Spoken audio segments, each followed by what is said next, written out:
This presentation of the 2014 Detroit Autorama is brought to you by Pilot Transport, the auto hauling specialist. We get it, and we get it there. Detroit, Michigan, the Motor City. What better place to get recognition for your countless hours of hard work, busted knuckles, and endless late nights in the garage? If you think your car is ready for the spotlight, this is the place to be.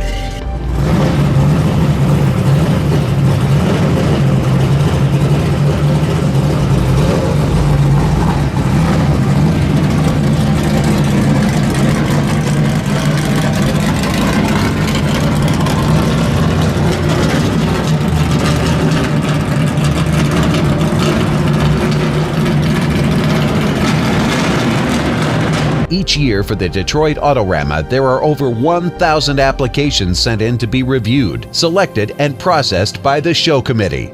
Once your car has been chosen to be on display, it's crunch time, and last-minute preparation can include anything from extensive detailing to bodywork, paint, and final assembly. The time spent getting these vehicles ready to be scrutinized by over 100,000 spectators can certainly create some anxiety and stress, even if this is your life's passion. I'm Bill Amatucci. I'm from Canton, Michigan. It's my '68 Plymouth GTX. Always wanted one right from day one. My next door neighbor had a '69 GTX. And I looked at that '68 and I said, that's what I want. My wife and I bought this car back in 2001 out of St. Louis, Missouri, sight unseen. Biggest mistake I ever made in my life. Because it took us 13 years to restore it after we got it home. Needed quarters, rocker panel on the driver's side, driver's door, driver's fender, and it was a mess. Back in 1981, we had a car down here at Autoram. We had my wife's '69 Chevelle. Now,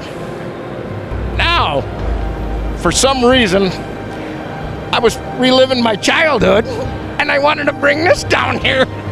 The last couple of weeks that we've had this car, trying to get ready for it, for the car show, you spend a lot of money. And my kid brother, it's just unbelievable. He can work, and then he comes in the garage for 10 hours, and I'm out there, and it's unbelievable how much stress is involved to try to get this thing ready. Oh, it's all family. It's just, yes, a lot of passion. When we first brought this car in on a trailer here at Cobo Hall, my brother, I texted him on my phone. I said, Jeff, we got to get the car over to the table.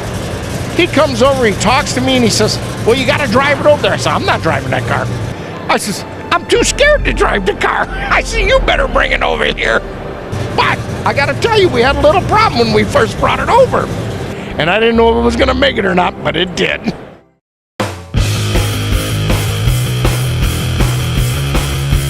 Roughly, the motor is about 1,730 horsepower on motor with no nitrous. And roughly, we're going to spray roughly right around 1,000 to 1,200 horse of nitrous through the motor. I'm Bob Mandel, and I'm here with my Super Bel Air at the 2014 Detroit Autorama. The first thing, of course, is the motor, completely built in-house, 792 cubic inch nitrous motor.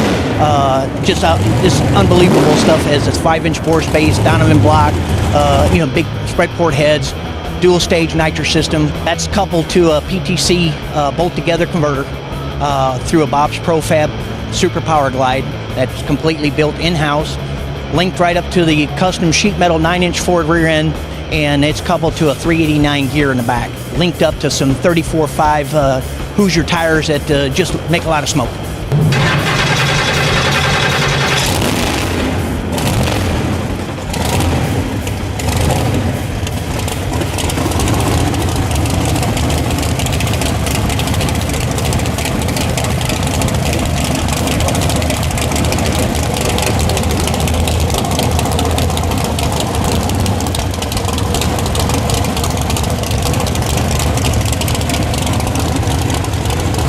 Into performance-wise of the car, This car will be capable of running right around 620s in a quarter mile at 230, 232 mile an hour. It's insane. You know, it's the world of speed today. You know, you gotta have fun.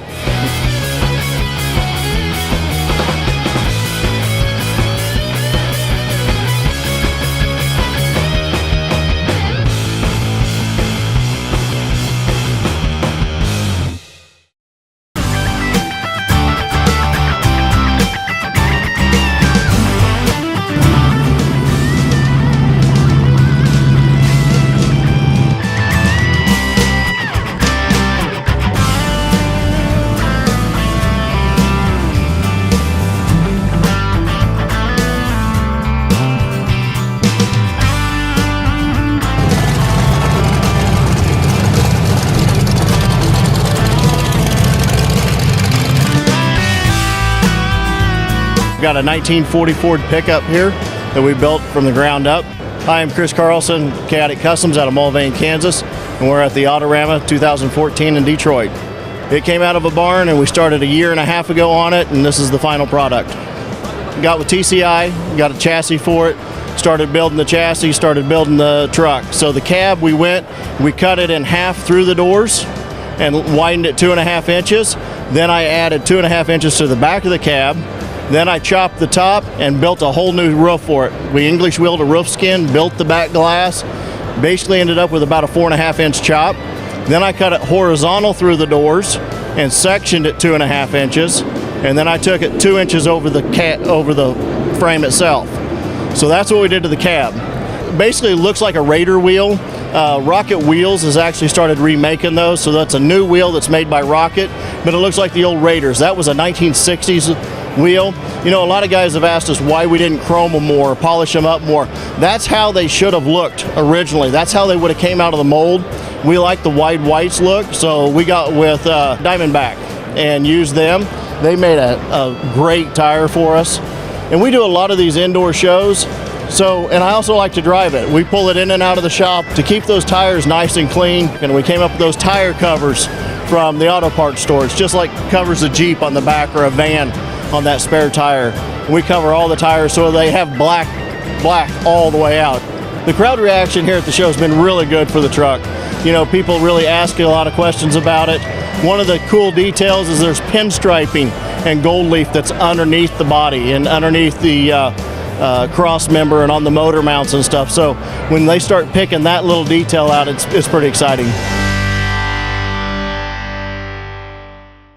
This presentation of the 2014 Detroit Autorama was brought to you by Pilot Transport, the auto hauling specialist. We get it, and we get it there.